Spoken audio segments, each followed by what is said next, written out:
कल दिनांक 17 सितंबर 2020 को जनपद भदोही में 2 अलग-अलग प्रश्नोत्तरी जारी की गई, जिसमें पहली प्रश्नोत्तरी प्रेरणा लक्ष्य पर आधारित थी और जो दूसरी प्रश्नोत्तरी है वो तीनों हस्त पुस्तिकाओं पर आधारित थी।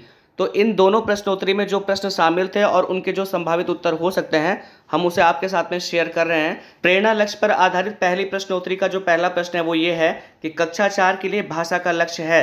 तो कक्षा 4 के लिए भाषा का लक्ष्य ये है कि 75% प्रश्नों को हल छोटे अनुच्छेद को पढ़कर दे सकते हैं। तो इस तरह से इसमें जो तीसरा ऑप्शन होगा वो सही होगा। इसमें दूसरा प्रश्न है कि कक्षा 4 के लिए गणित का लक्ष्य है। तो प्रेरणा लक्ष्य के अंतर्गत कक्षा 4 में गुणा की संक्रिया है, इसलिए इसमें जो अंतिम ऑप्शन है कि गुणा के 75% प्रश्नों को हल कर सकें, ये सही है।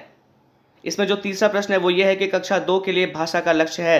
तो कक्षा 2 के लिए भाषा का लक्ष्य है कि 20 शब्द प्रति मिनट की दर से पढ़ सकें। तो इसमें जो दूसरा ऑप्शन होगा वो सही होगा। इसमें अगला प्रश्न है कि कक्षा 3 के लिए गणित का लक्ष्य है।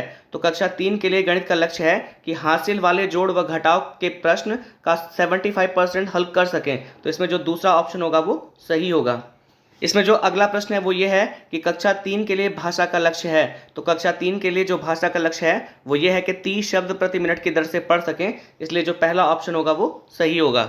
इसमें जो अंतिम प्रश्न है वो ये है कि कक्षा 5 के लिए गणित का लक्ष्य क्या है। तो कक्षा 5 के लिए जो गणित का लक्ष्य है, तो कक्षा 5 में प्रेरणा लक्ष्य के अंतर्गत भाग की संक्रिया है, तो इसलिए इसमें जो तीसरा ऑप्शन है कि भाग के 75% प्रश्नों को हल कर सकें, ये सही होगा। देखिए, इस प्रश्नोत्तरी में हर प्रश्न 3 अंक का था। तो इस तरह प्रेरणा लक्ष्य वाली प्रश्नोत्तरी में कुल 6 ही प्रश्न थे। अब आइए दूसरी प्रश्नोत्तरी को देखते हैं, जो तीनों हस्त पुस्तिकाओं पर आधारित है। दूसरी प्रश्नोत्तरी का पहला प्रश्न है कि कक्षा 2 में भाषा विषय पर हमें कितने लर्निंग आउटकम पर कार्य करना है। तो देखिए, यहाँ पर लर्निंग आउटकम का मतलब ये है कि प्रेरणा सूची में कक्षा 1 से 5 तक भाषा और गणित में जो दक्षताएं दी गई हैं उससे मतलब है, यानी कि यहाँ पर दक्षताओं का मतलब लर्निंग आउटकम लिखा हुआ है। अब देखिए, यहाँ पर ये बड़ा इंपॉर्टेंट क्वेश्चन है। मैं आपको बताना चाहूँगा कि कक्षा 1 से लेकर 3 तक भाषा और गणित में 14-14 दक्षताएं होती हैं और कक्षा 4 और 5 के लिए दोनों विषयों में 16-16 दक्षताएं होती हैं। ये काफ़ी इंपॉर्टेंट प्रश्न है। मैंने इस प्रश्न को पिछले 2 प्रश्नोत्तरी में, जिसमें मैंने 50-50 प्रश्नों का गूगल फॉर्म बनाया था, उसमें भी मैंने एक्सप्लेन किया था, जिसका लिंक मैं डिस्क्रिप्शन बॉक्स में दे दूंगा, आप वहां उसे देख सकते हैं। तो देखिए, यहाँ पर हमें कक्षा 2 में भाषा विषय के अंतर्गत 14 लर्निंग आउटकम पे काम करना है, तो इसलिए जो दूसरा ऑप्शन होगा वो सही होगा। यहाँ पर जो दूसरा प्रश्न है वो ये है कि गतिविधि आधारित शिक्षण में दूसरा सोपान क्या है। तो देखिए, जो गतिविधि आधारित शिक्षण सिद्धांत होता है वो होता है ERAC, जहाँ पर E experience, R reflection, A application और C कंसोलिडेशन होता है। यानी कि यहाँ पर जो दूसरा सोपान है वो R है, यानी कि रिफ्लेक्शन है, और रिफ्लेक्शन का मतलब होता है चिंतन, इसलिए जो तीसरा ऑप्शन होगा वो सही होगा।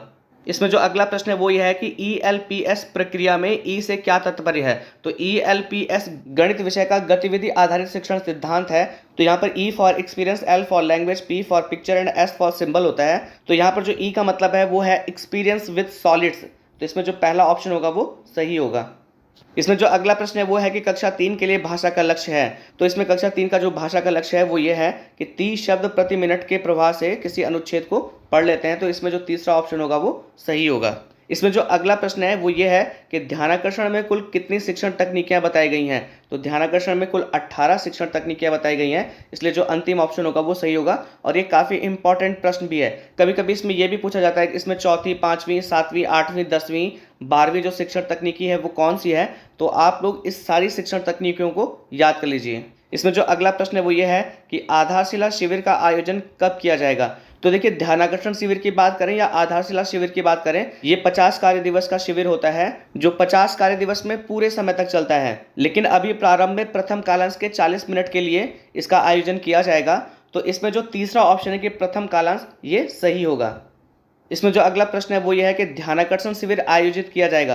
तो देखिए, ध्यानाकर्षण जो मॉड्यूल है वो कक्षा 4 से 8 के लिए बना है, तो जो ध्यानाकर्षण शिविर भी होगा वो उन्हीं बच्चों के लिए होगा। तो इसमें जो दूसरा ऑप्शन है कक्षा 4 से 8 के लिए, ये सही है। इसमें जो अगला और अंतिम प्रश्न है वो ये है कि बच्चों का कक्षावार मूल्यांकन ऑब्लिक अवलोकन होता है। तो इसमें पहला है कि प्रेरणा सूची, दूसरा प्रेरणा तालिका, तीसरा प्रेरणा लक्ष्य, और जो चौथा ऑप्शन है वो है आधार तालिका।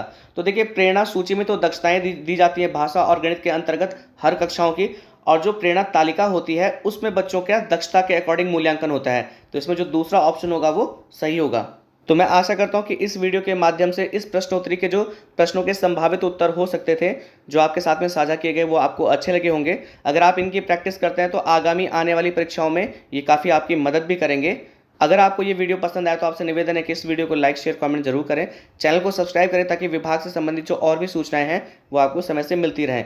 वीडियो देखने के लिए आप सभी लोगों का बहुत बहुत धन्यवाद।